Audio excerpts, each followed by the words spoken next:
Shalom, selamat malam Bapak Ibu, sahabat, kaum lansia dimanapun berada.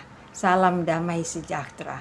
Sebelum kita beristirahat malam setelah beraktivitas sepanjang hari ini, mari kita membaca Alkitab dan merenungkan firman Tuhan bersama.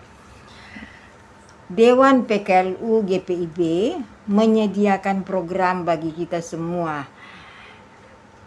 Saya dan PKLU GPIB membaca Alkitab bersama, dan malam hari ini Rabu 6 Juli 2022 mari membaca bersama saya Anneke Juliana Unsulangi Kandio, anggota PKLU GPIB Jemaat Menara Iman Duren Sawit, Jakarta Timur. Mari kita memuji Tuhan bersama-sama.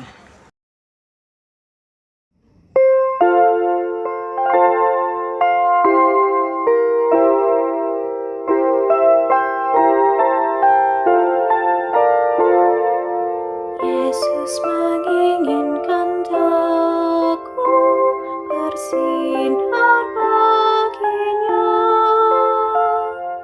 dimanapun ku berada, ku mengenangkannya. Bersinar, bersinar, itulah kehendak Yesus. Bersinar, bersinar, aku bersinar terus. Yesus menginginkan aku menolong orang lain, manis dan sopan selalu ketika ku bermain. Bersinar, bersinar, itulah kehendak Yesus.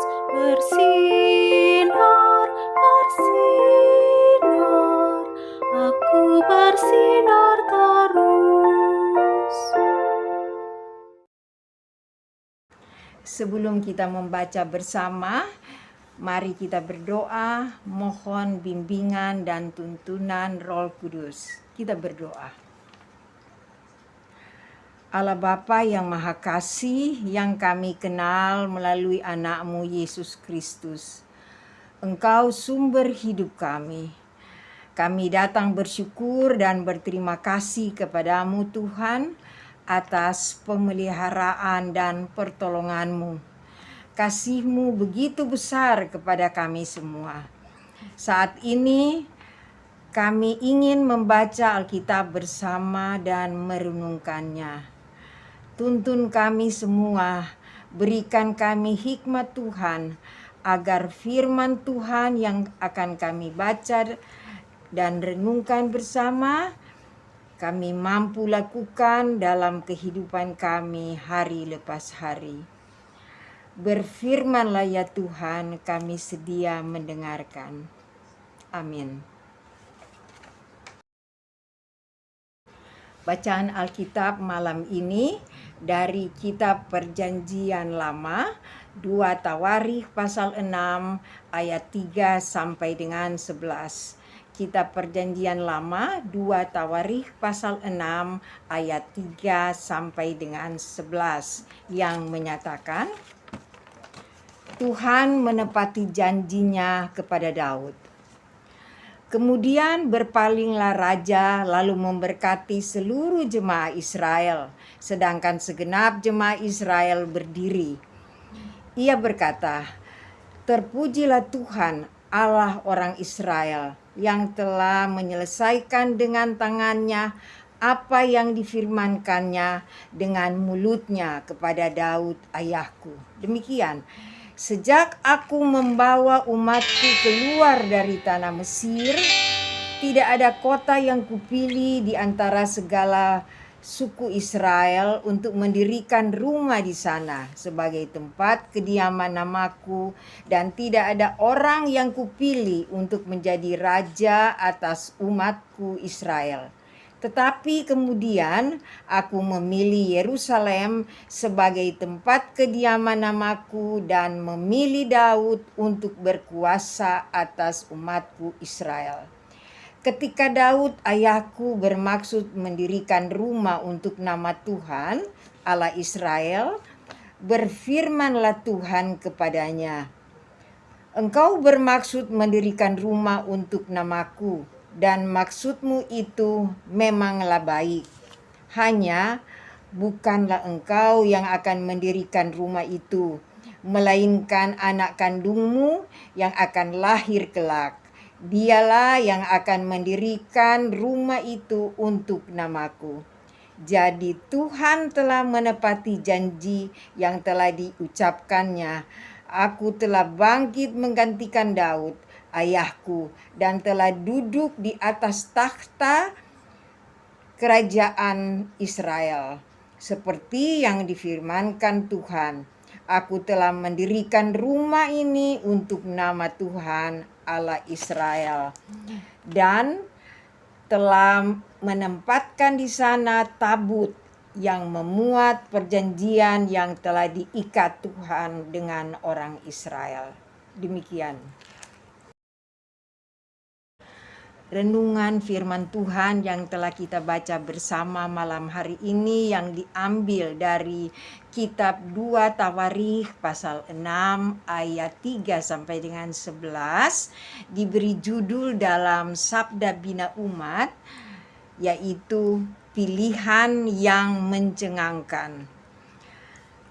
Ketika Insinyur Joko Widodo mencalonkan diri sebagai Gubernur DKI Jakarta berhadapan dengan Wakil Gubernur petahana pada waktu itu, tidak ada yang membayangkan bahwa seseorang yang berbekalkan pengalaman sebagai wali kota dari kota di daerah bisa terpilih mengalahkan lawannya itu. Berdasarkan perhitungan kemanusiaan, ia tidak setara dari sisi pengalaman, kepakaran, dan politik.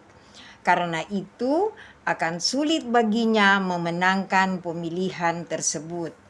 Nyatanya, ia memenangkan pilkada itu, bahkan kemudian menjadi Presiden Republik Indonesia 2 periode berturut-turut. Tidak banyak orang yang menyangka bahwa dari wali kota ia bisa menjadi presiden. Daud ingin menuntaskan pemerintahannya sebagai raja dengan mendirikan rumah Tuhan. Ia sudah membangun rumah baginya, sehingga sepantasnya apabila ia juga bisa membangun rumah buat Tuhan. Rupanya apa yang menjadi rancangannya bukanlah rancangan Tuhan, sekalipun itu rancangan mulia. Membangun rumah Tuhan sebagai suatu kebiasaan masa itu adalah bukti kedaulatan penuh seorang raja. Setelah bekerja keras mengalahkan musuh-musuhnya, baik keluarga Saul di utara maupun musuh-musuh dari luar, Daud merasa sanggup mewujudkan kedaulatannya sebagai raja. Yang terlepas dari pikiran Daud adalah bahwa tidak selalu apa yang dipikir manusia selalu sejalan dengan pikiran Tuhan. Meski pikiran itu baik, wajar, dan sangat mungkin dilakukan oleh Daud. Kalau manusia bisa mewujudkan apa saja sesuai cita-cita dan kehendaknya, sudah tentu manusia tidak lagi membutuhkan Tuhan. Ketidakmampuan manusia mewujudkan yang diinginkannya itu menyebabkan manusia sadar bahwa di atas dirinya ada kuasa yang lebih besar dari manusia. Tuhan yang kita pahami lewat Yesus Kristus telah membuka jalan pendamaian, keterbatasan manusia dan Tuhan itu, sehingga manusia bisa lebih dewasa menjadi manusia.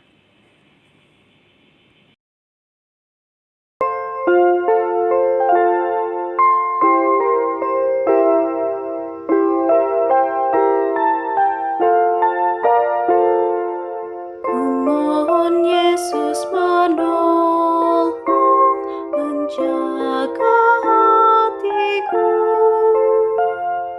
agar bersih dan bersinar meniru Tuhanku. Bersinar, bersinar, itulah kehendak Yesus. Bersinar, bersinar, aku bersinar terus. Mari kita berdoa. Terima kasih ya Tuhan atas firman-Mu yang kami baca dan renungkan malam hari ini. Firman-Mu itu mengingatkan kami akan rancangan-Mu Tuhan. Engkau Tuhan yang Maha Kuasa. Tidak selalu apa yang kami mau, kami pikirkan, selalu sejalan dengan pikiran dan mau-Mu ya Tuhan. Meskipun pikiran atau rencana kami itu baik dan dapat kami lakukan. Ampuni kami Tuhan, apabila kami merasa diri kami mampu untuk menentukan sendiri hidup kami. Dan ubahlah kami membutuhkan Engkau Tuhan. Kami mohon hikmat Tuhan, tuntunan-Mu Tuhan, agar kami dapat sikapi jalan hidup kami hanya seturut kehendak-Mu dengan takut akan Tuhan. Kami berdoa untuk pengurus Dewan PKLU, pengurus Pelkat dan anggota PKLU di gereja kami masing-masing, semua kami kaum lanjut usia. Berkati kami semua, kami lemah, Engkau kuat kami. Juga kami bawa dalam doa anak-anak kami, cucu kami, keluarga kami. Peliharalah kami dalam tangan Tuhan yang penuh pengasihan. Jagalah dan lindungi kami istirahat dan tidur kami malam ini. Besok pagi dapat bangun dengan tubuh yang sehat. Kami berdoa dalam nama Yesus Kristus Tuhan kami. Amin.